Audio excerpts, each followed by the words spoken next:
এই ভিডিঅ'টোত মই দশম শ্ৰেণীৰ অষ্টম অধ্যায় ত্ৰিকোণমিতি পৰিচয়ৰ অনুশীলনী 8.1ৰ তৃতীয় প্ৰশ্নটো কৰিম। ইয়াত কৈছে যে যদি sin a = 3/4 তেন্তে cos a আৰু tan a উলিওৱা কৈছে। sin a দিয়া আছে 3/4 বুলি। প্ৰশ্নটো লিখি ললো। এতিয়া sin a বুলি দিয়া আছে। প্ৰথমে আমি এটা সমকোণী ত্ৰিভুজ অঙ্কন কৰিব লাগিব। ত্ৰিকোণমিতি চেপ্টাৰত আমি অকল সমকোণী ত্ৰিভুজে পাম। এই চেপ্টাৰটোত সমকোণী ত্ৰিভুজৰ ক্ষেত্ৰতে প্ৰযোজ্য।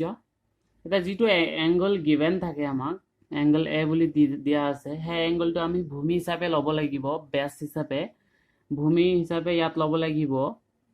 যিটো এংগল দিয়া আছে এ, সেই এংগলটো ইয়াত ললো। Suppose B angle to 90 degree আৰু ইয়াত C angle ললো। ABC হল, এইটো হৈছে আমাৰ বেছ বা ভূমি, এইটো হৈছে ভূমি, এইটো হৈছে আমাৰ পাৰপেণ্ডিকুলাৰ লম্ব বুলি কম আমি, আৰু এইটো হৈছে অতিভুজ H হাইপোটেনিয়াছ। এইটো হল। এতিয়া ইয়াত আমাক দিয়া আছে যে sin a = 3/4।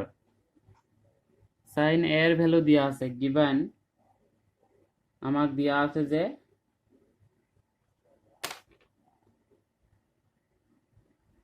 sin a = 3/4 এটো দিয়া আছে। এতিয়া ইয়াৰ পৰা লিখিব পাৰিম sin a মানে হৈছে sin a শৰ্ট ট্ৰিকটো মই শিকাইছিলো PBP by HHB। সাইনৰ কাৰণে এইটো হৈছে কসৰ কাৰণে, এইটো হৈছে টেনৰ কাৰণে, এইটো টেনৰ উল্টা কট, কসৰ উল্টা সেক আৰু সাইনৰ উল্টা কসেক। এইটো হল।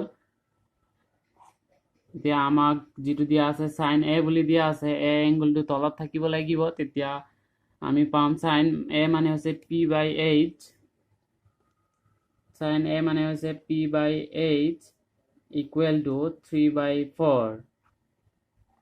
p মানে হৈছে এটো সোয়া লম্ব পারপেন্ডিকুলার, আৰু h মানে হৈছে অতিভুজ।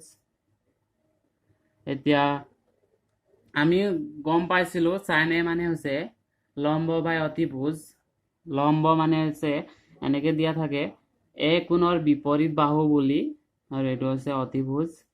p/h = 3/4 পালো, বা p মানে হৈছে p মানে ইয়াৰ পৰা bc হ'ব, bc/h মানে হৈছে ac বা ca, ac = 3/4।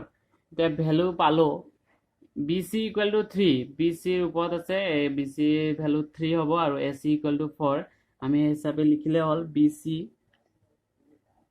এই ভ্যালুটো 4, bc = 3 সরি, আৰু ac = 4, ac এটো হল 4। বা এনেদৰে লিখিব পাৰিম। ধৰা হল let bc = 3 কে ac = 4 কে বুলি, ac = 4 কে, কিন্তু সেইখিনি নকৰিলে হ'ব।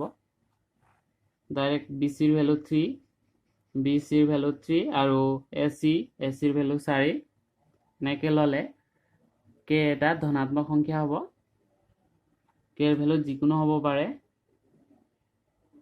সো এটো নললে হল bc = পালো, bc ৰ ভ্যালু পালো, ac ৰ ভ্যালু পালো। এতিয়া ab ভ্যালু উলিয়াব লাগিব। এটা সমকোণী ত্ৰিভুজ দিয়া আছে, সমকোণী ত্ৰিভুজ এই এংগলটো বাহুটো উলিয়াবলৈ আমি পাইথাগোৰাছৰ উপপাদ্য ইউজ কৰিম।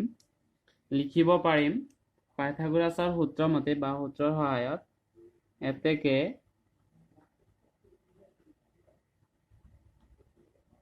পাইথাগোৰাছৰ সূত্ৰ মতে, পাইথাগোৰাছৰ সূত্ৰ অতিভুজৰ স্কয়ার = ab² + bc²।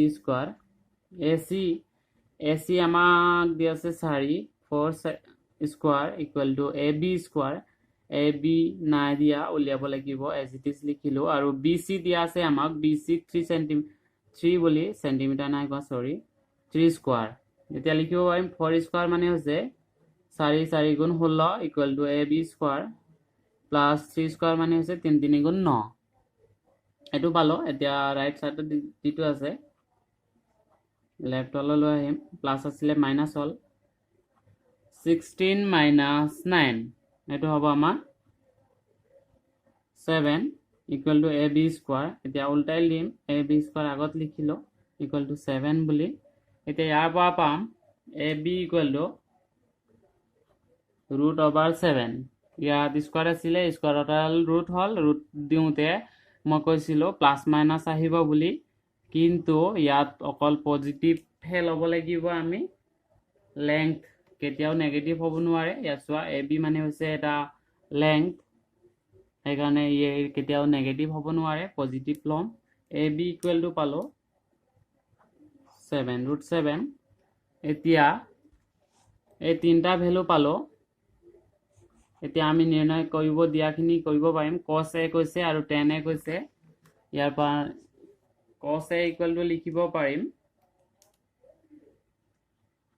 এতিয়া cos a ইকুৱেল টু হ'ব cosৰ কাৰণে যেটো আছিলে pbp সট্ৰিক মই মনত থবলৈ কৈছিলো পণ্ডিত ভলে প্ৰসাদ হৰ হৰ ভলে বুলি এতিয়া cos কৈছে cosৰ কাৰণে এই দ্বিতীয়টো sin cos tan b/h cosৰ কাৰণে b/h b মানে হৈছে ভূমি বেস আৰু h মানে হৈছে অতিভুজ হাইপোটেনিয়াস এতিয়া ইয়াৰ পৰা লিখিব পাৰিম b/h b মানে হৈছে ভূমি ab ডাইৰেক্ট ভ্যালু পুট কৰিলে হল b মই ইয়াত কৰি দেখাইছো b মানে হৈছে ab আৰু h মানে হৈছে এটো ac ইয়াৰ পৰা পাম cos a ইকুৱেল টু পালো ab by ac ab ৰ ভ্যালু √7 by ac ৰ ভ্যালু আমাক দিয়া আছে 4 বুলি 4 cos a ইকুৱেল টু পাৰো √7 by 4 এতিয়া আমাক নিৰ্ণয় কৰিব কৈছে tan a বুলি tan a মই ইয়াত কৰি দেখাইছো tan a value tan a equal to tan ৰ কাৰণে এটো আছিলে p/b tan a equal to p/b p মানে হৈছে ইয়াত চোৱা b হৈছে ab p হৈছে পাৰপেন্ডিকুলাৰ bc আৰু b হৈছে base ab bc by ab bc ৰ ভ্যালু bc ইকুৱেল টু 3 আৰু ab ৰ ভ্যালু আমি √7 পাইছিলো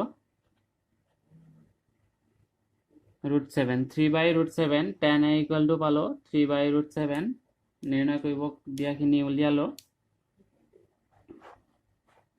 cos a আৰু tan a কৈছিলে cos a ৰ ভ্যালু √7 by 4 আৰু tan a ৰ ভ্যালু 3 by √7 যদি এংগলটো বেলেগ এটা দিয়ে